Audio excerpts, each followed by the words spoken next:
இதனே இப்படி சொல்லுகிறேன் என்று சொன்னால் இன்றைக்கு ஒருவேளை இந்த சமுதாயம் உன்னை ஒதுக்கி வைத்திருக்கலாம், ஒருவேளை உன்னுடைய கெட்ட பழக்கத்தின் நிமித்தம் இந்த சமூகம் உன்னை தள்ளி வைக்கலாம். ஆனால் என் ஆண்டவராக இயேசு கிறிஸ்து சொல்லுகிறார், என்னிடத்தில் வருகிற ஒருவனையும் நான் புறம்பே தள்ளுவதில்லை என்று சொல்லி இந்த ஆண்டவராக இயேசு கிறிஸ்து 2000 வருடங்களுக்கு முன்பதாக இந்த பூமியிலே பிறந்தார். பிரியமானவர்களே, அந்த ஆண்டவராக இயேசு கிறிஸ்து 33 வருட காலம் இந்த பூமியிலே வாழ்ந்தார். பிரியமானவர்களே, இந்த ஆண்டவராக இயேசு கிறிஸ்து கல்வாரி சிலுவையிலே உனக்காக எனக்காக தன்னுடைய கடைசி சொட்டு ரத்தத்தையும் சிந்தினார். பிரியமானவர்களே, அதே ஆண்டவராக இயேசு கிறிஸ்து மறுபடியும் 3ஆம் நாள் உயிரோடு எழுந்தார். பிரியமானவர்களே, இந்த வார்த்தையை கேட்கிற நீ ஒருவேளை ஒரு கேள்வி உன்னுடைய இருதயத்தில் எழும்பலாம்.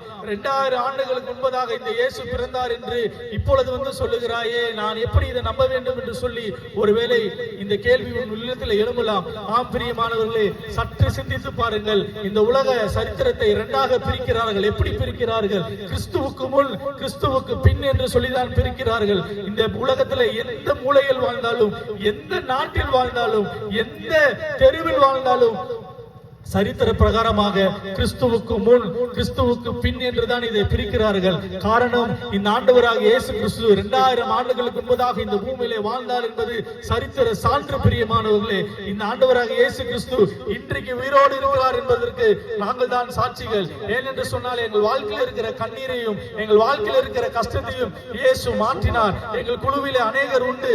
அதுல ஒரு சில நண்பர்கள் தீய பழக்க வழக்கத்திற்கு அடிமைப்பட்டிருந்தார்கள். அவர்கள் குடித்திருக்கிறார்கள், அவர்கள் புகைப்பிடித்திருக்கிறார்கள், ஒரு சிலர் கஞ்சா கூட உபயோகப்படுத்தியிருக்கிறார்கள். ஆனால் ஒரு நாள் இந்த ஆண்டவராக இயேசு கிறிஸ்து அவர்களை சந்தித்தார். பிரியமானவர்களே, அது நிமித்தம் அந்த பாவத்திலிருந்து இயேசு ஒரு பெரிய விடுதலையை கொடுத்து அவர்களை இன்றைக்கு அவருடைய ஊழியத்தை செய்யும்படி இன்றைக்கு தகுதிப்படுத்தி வைத்திருக்கிறார். பிரியமானவர்களே, நான் உங்களுக்கு சொல்லுகிறது ஒரே ஒரு காரியம். இந்த ஆண்டவராக இயேசு கிறிஸ்துவுக்கு உன் வாழ்க்கையை ஒப்பு கொடுப்பாய் என்று சொன்னால், என் ஆண்டவராக இயேசு கிறிஸ்து உன் வாழ்க்கையில் இருக்கிற தரித்திரத்தை மாற்றுவார், உன் வாழ்க்கையில் இருக்கிற பிரச்சனையை மாற்றுவார். உன்னை ஒருவேளை இந்த சமூகம் ஒதுக்கி வைத்திருக்கலாம், ஒருவேளை உன்னுடைய உற்றார் உறவினர் எல்லோரும் உன்னை ஒருவேளை ஒதுக்கி வைத்து உன்னை அற்பமா எண்ணலாம். ஆனால் இந்த ஆண்டவராக இயேசு கிறிஸ்து இன்றைக்கு உன்னை நேசிக்கிறவராய் வந்திருக்கிறார். எனக்கு யாருமே இல்லையே என்று சொல்லி ஒருவேளை கவலையோடு கண்ணீரோடு இந்த வார்த்தையை கேட்பீர் என்று சொன்னால், உனக்காக ஜீவன் கொடுத்த இயேசு உயிரோடு இருக்கிறார்.